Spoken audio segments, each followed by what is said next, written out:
tanggal 27 jaksa sudah diharapkan dan diharuskan bahkan mengajukan tuntutan.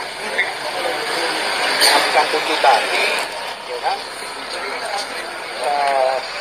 Yang mana nanti biasanya setelah 1 minggu, setelah itu baru kami pembelaan atau pledoi yang biasa kita sebut pledoi.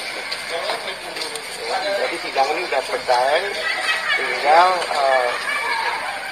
istilahnya jawab lah, ada replik, ada duplik, baru putusan. Diharapkan pertengahan bulan depan ini sudah putus. Ya kan?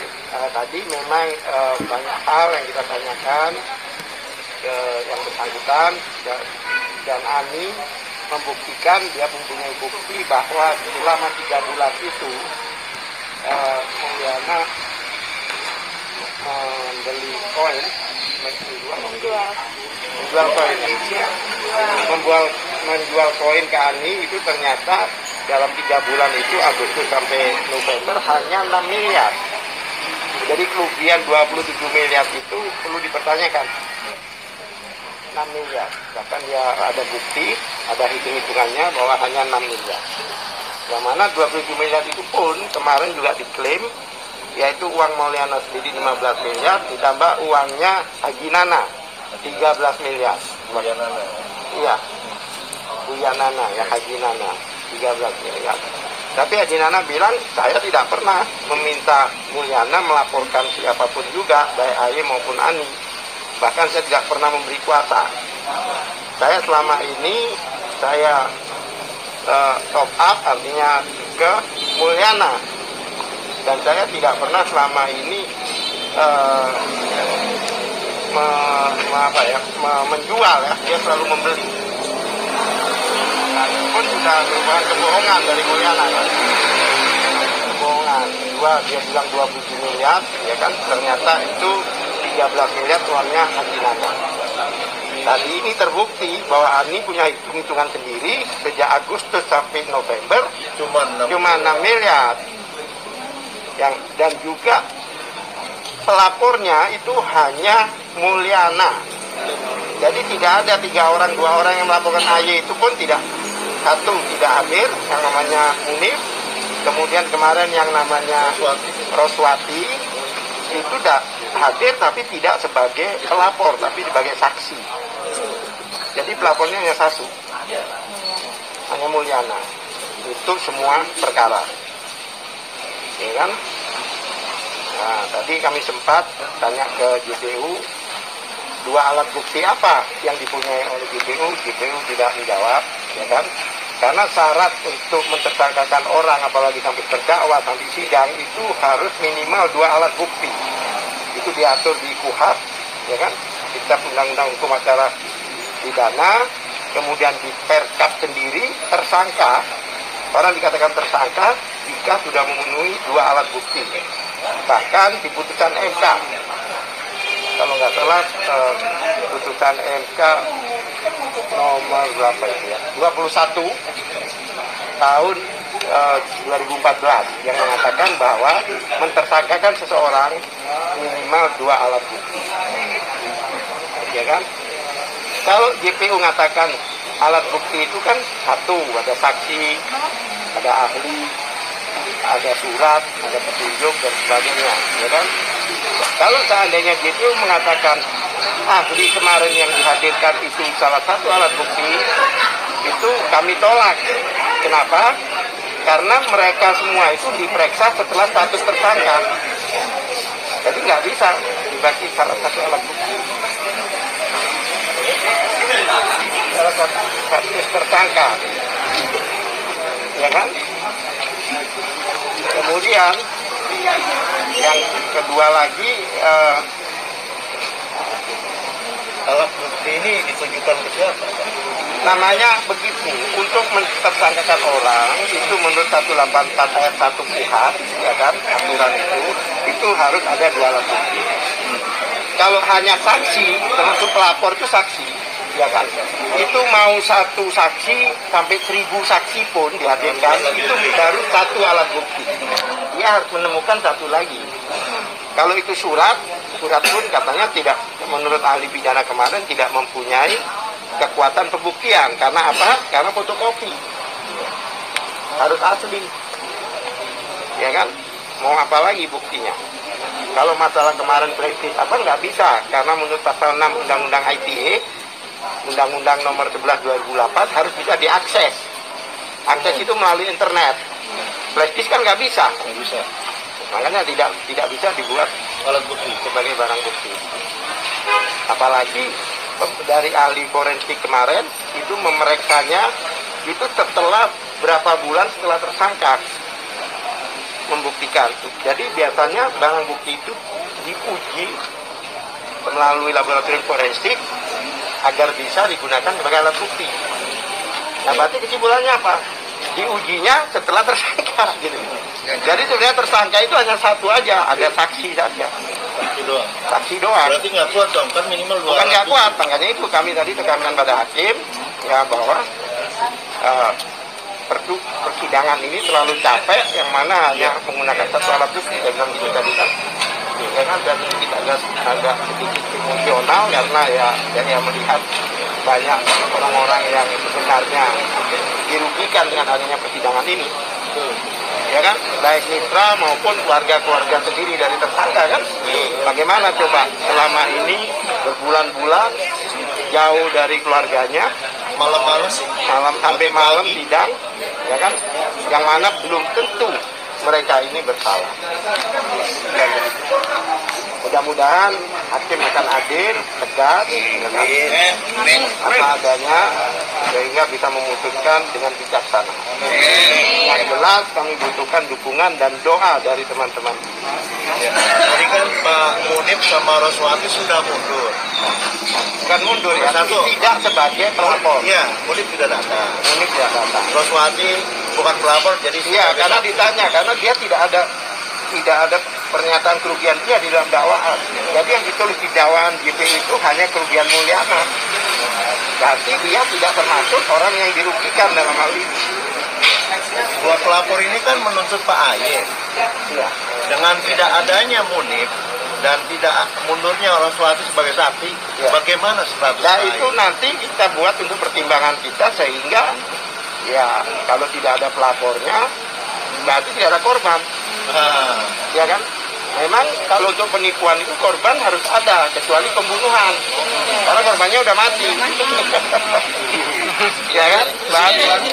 Ya seperti orang saksi-saksi datang, orang kecurian motor contohnya, saksi bilang oh iya saya tahu. Begitu orang yang bersangkutan, saya nggak hilang, ada di rumah, motornya gimana coba? Makanya wajib dihadirkan. Kalau tidak ada ya tidak bisa AY itu dikenakan pidana. Apa? Tidak. Pertanyaan ya. Boleh dong. Syarat orang seseorang menjadi tersangka kan harus ada Dua alat bukti. dua alat bukti. Nah, dalam persidangan edifikas ini diduga itu kan baru satu alat bukti. Ini satu alat bukti. Dengan satu alat bukti ini, apakah bisa dikatakan sidang ini cacat hukum? Kemarin kan ahli hukum pidana mengatakan, ya kan, bagaimana kalau dengan ya seharusnya tidak bisa dipersidangkan, karena apa? Berarti dia tidak, status tersangkanya tidak sah. Kalau tersangkanya tidak sah, terdakwanya di persidangan ini juga tidak sah. Itu oleh sebab itu kita beri gambaran hakim, karena ini sudah sidang, tidak mungkin diputus di tengah-tengah ya. Nah, mudah-mudahan dengan bukti, dengan saksi kita, kemudian dengan usaha-usaha kita itu dapat menyebabkan keyakinan hakim mengatakan bahwa ini tidak ada tindak pidana. Satu lagi Pak Aga, kalau menurut saya persidangan edifikas ini sama seperti persidangan aplikasi ojol, karena sama-sama aset digital.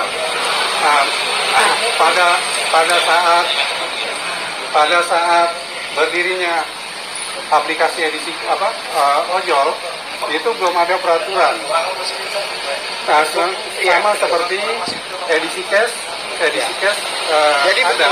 Jadi begini, memang di dalam prinsip ya di hukum pidana itu ya tentang KPK ya di undang-undang hukum pidana itu mengatakan bahwa jika belum ada undang-undang yang mengatur, maka tidak pidana itu tidak ada. Gitu loh.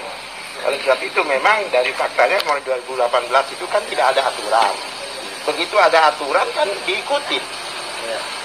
Tapi dari awal pembuatan aplikasi itu sudah didaftarkan di Kementerian Meninfo kan? Berarti apa? Itu adalah menyediakan aplikasi, bukan mengumpulkan dana. Ya kan? Kayak WA itu kan aplikasi. Ya kan? WA itu aplikasi. Jadi siapapun juga bisa menggunakan WA itu. Ya kan? Jadi tidak ada pengumpulan dana. Aplikasi yang mana aplikasi itu digunakan untuk bertransaksi. Tidak ada pengumpulan dana ke ownernya, pemilik apa yang mempersiapkan aplikasi itu tidak ada. Bahkan orang yang membuat aplikasi itu menjadi member di situ. Ya kan? Kalau dengan ada kekayaan sebelumnya itu karena AY ini terdakwa ini yang didakwa ini memang sebelumnya bermain di pasar internasional kripto. Bukan karena edisi cash, bukan. Sebelumnya dia Edinar. Iya, Edinar itu dia bermain di internasional. Ya kan? Artinya dari awal memang dia sudah mempunyai modal, makanya dia bentuklah edisi cash dengan harga flat, yang mana dia hasil dia mining dengan luar internasional itu digunakan untuk komunitas. Sehingga diputar ke sini gitu loh. Yang mana tujuannya untuk mensejahterakan para anggota, artinya berbagi keuntungan lah istilahnya begitu. Ya kan? Berbagi manfaat bukan keuntungan. Faktanya kan tidak ada yang ada masalah. Masalah orang-orang itu kan jujur aja, masalah kita ini kan bukan di aplikasi itu, tapi di apa? Di program-program yang tidak terkontrol. Masing-masing pribadi masing-masing. Ya kan? Bukan. Coba saya tanya sama orang yang tidak mempunyai program, nggak ada masalah. Nggak ada. Ya kan? Jujur aja masalahnya di situ. Betul. Dan teman-teman ini ada yang sabar, ada yang tidak. Yang tidak sabar kemarin melapor. Yang sabar ya, insya Allah kalau dengan adanya ini tidak bersalah, kita minta Bapepti untuk menghidupkan kembali aplikasi ini, ya kan? Karena faktanya tidak ada kejahatan, ya kan? Sehingga bisa berjalan lagi. Jadi yang dibekukan itu cair lagi. Mudah-mudahan koin-koin itu tidak hilang. Ya kan? Satu lagi Pak, ini kan proses besok adalah tuntutan JPO. Ya. Nah, habis JPO berarti tetap berlangsung dong.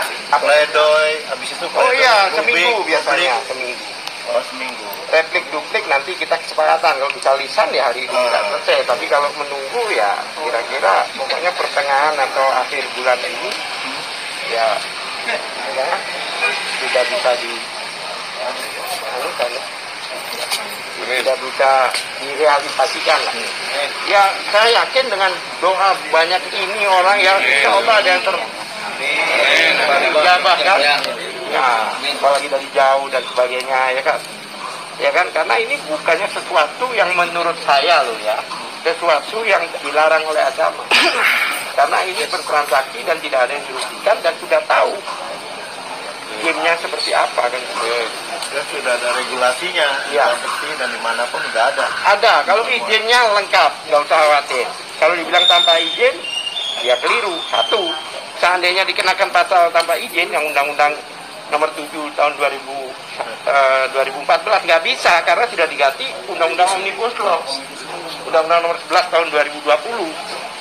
Jadi sudah tidak bisa diterapkan lagi. Dakwaannya sudah tidak valid lagi untuk izin. Untuk skema sudah, ya pokoknya semuanya tidak kena. Mitra-mitra banyak yang nanya nih Pak Al-Katsiri terkait barang bukti sitaan kemarin. Apakah itu bisa seandainya Pak Ayah dinyatakan menang, apakah itu bisa kembali ke Pak Ayah atau bagaimana?